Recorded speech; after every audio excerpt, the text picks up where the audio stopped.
Hello again everyone on YouTube. This is the episode 2 of anti-aging session. If you missed the episode 1, don't worry. You're gonna discover the basic here, or you can just rewind it by having access to the card right here at the upper right corner. Of course, you might wanna go back and watch episode 1 because we covered some of the fundamental anti-aging mechanism that helps you to better understand what we're gonna talk about today, even in more details. Either way, let's jump into it.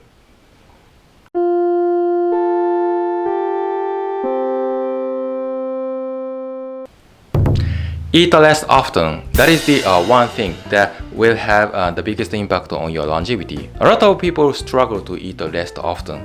If you are down to one big meal a day, you're gonna be successful to shed your weight, and then you get your young body back.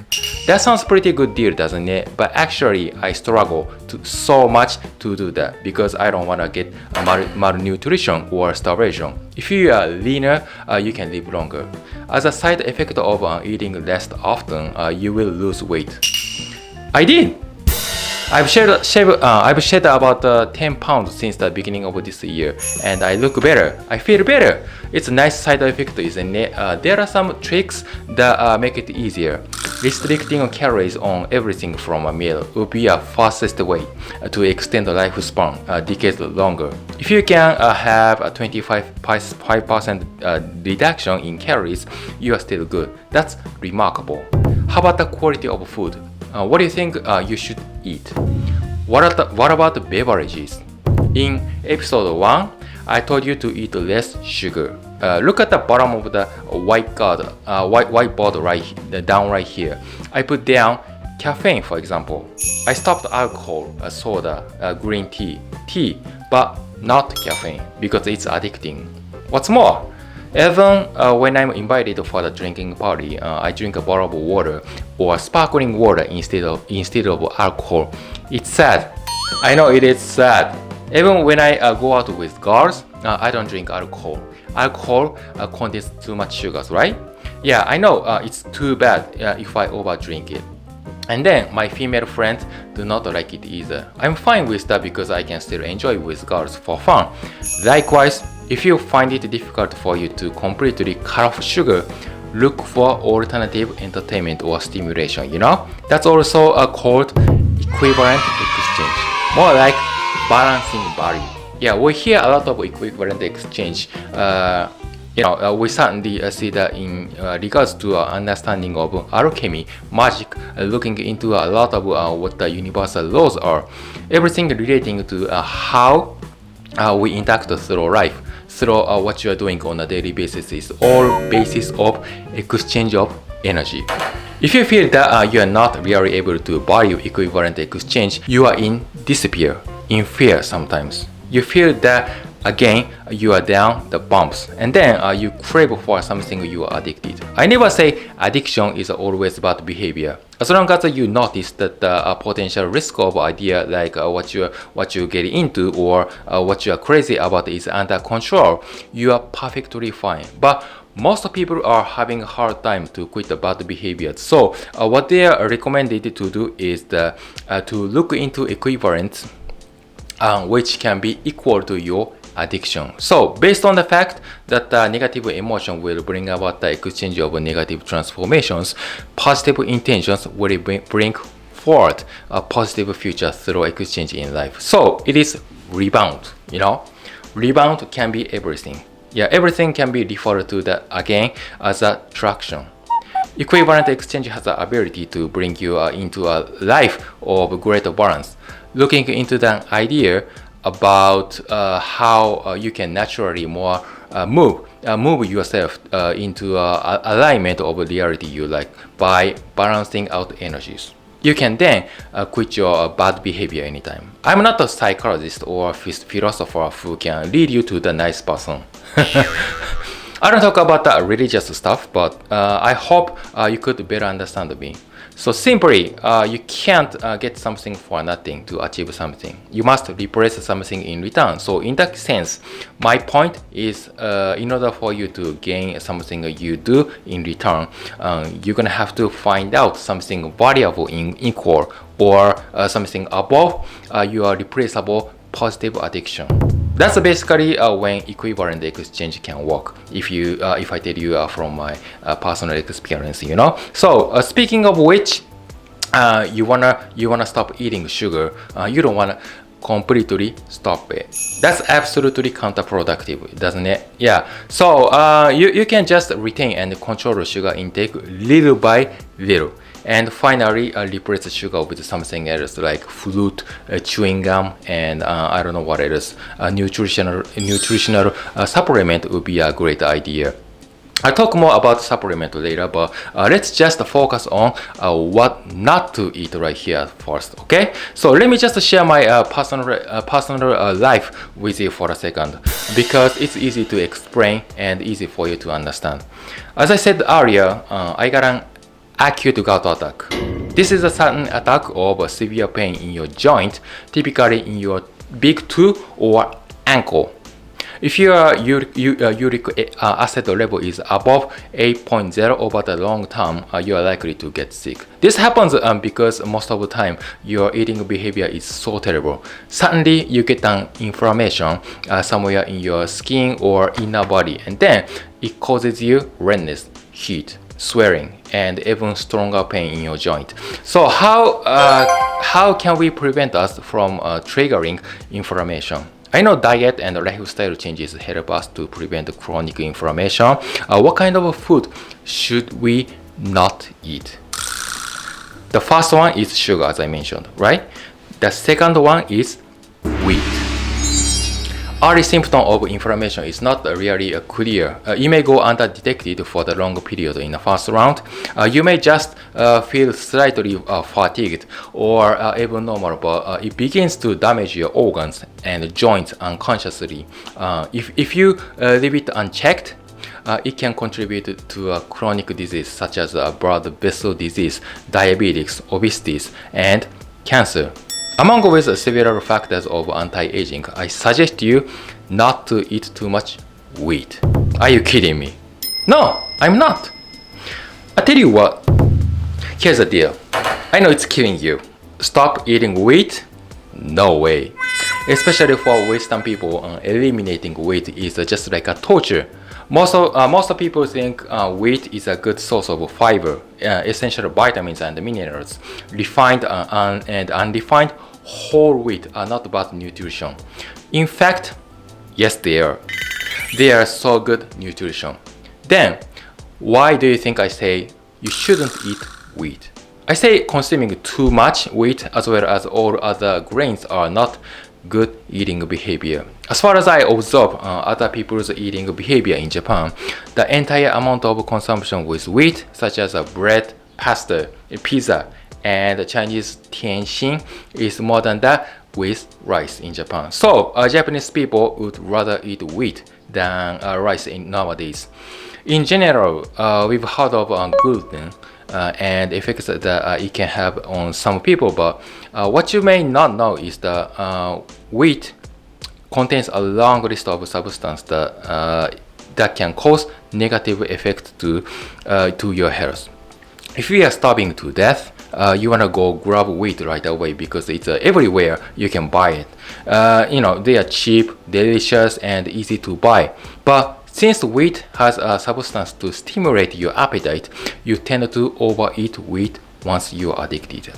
So after eating a big bowl of pasta, then you still have a room for dessert. That's a part of the reason why you should avoid wheat.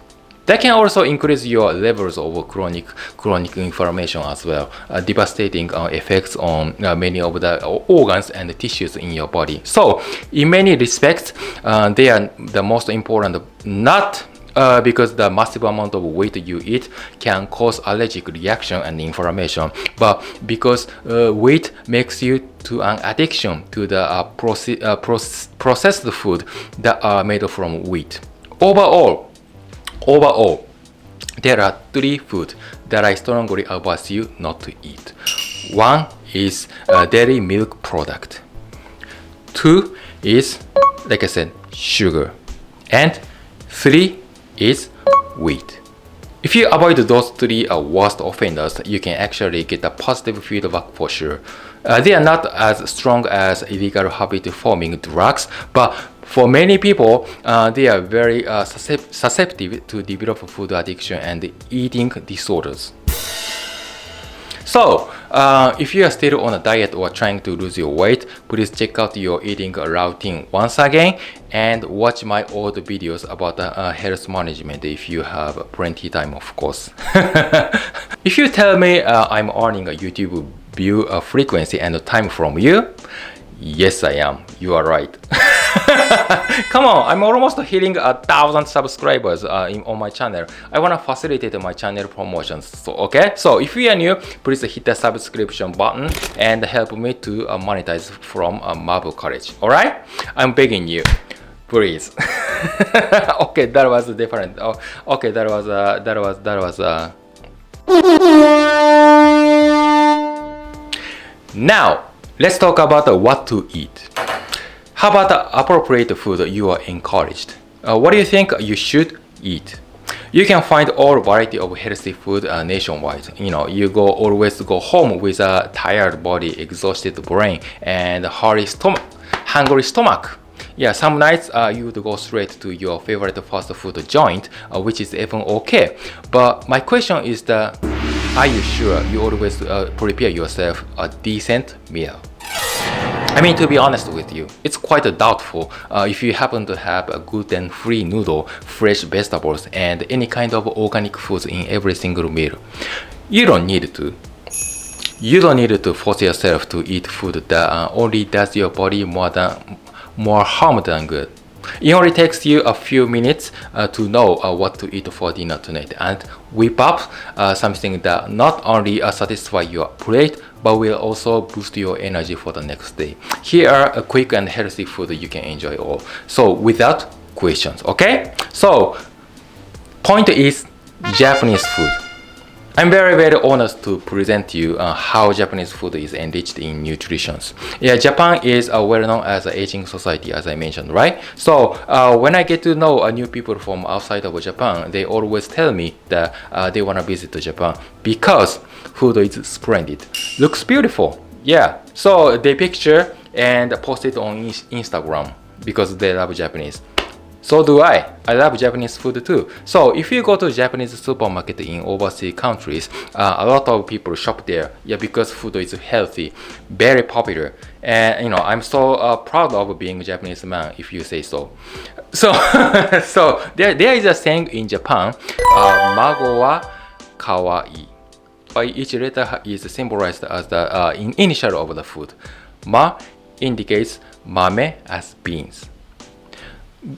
Go indicates goma as sesame, including nuts like almond.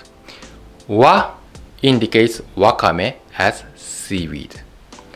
Ya indicates yasai as vegetables.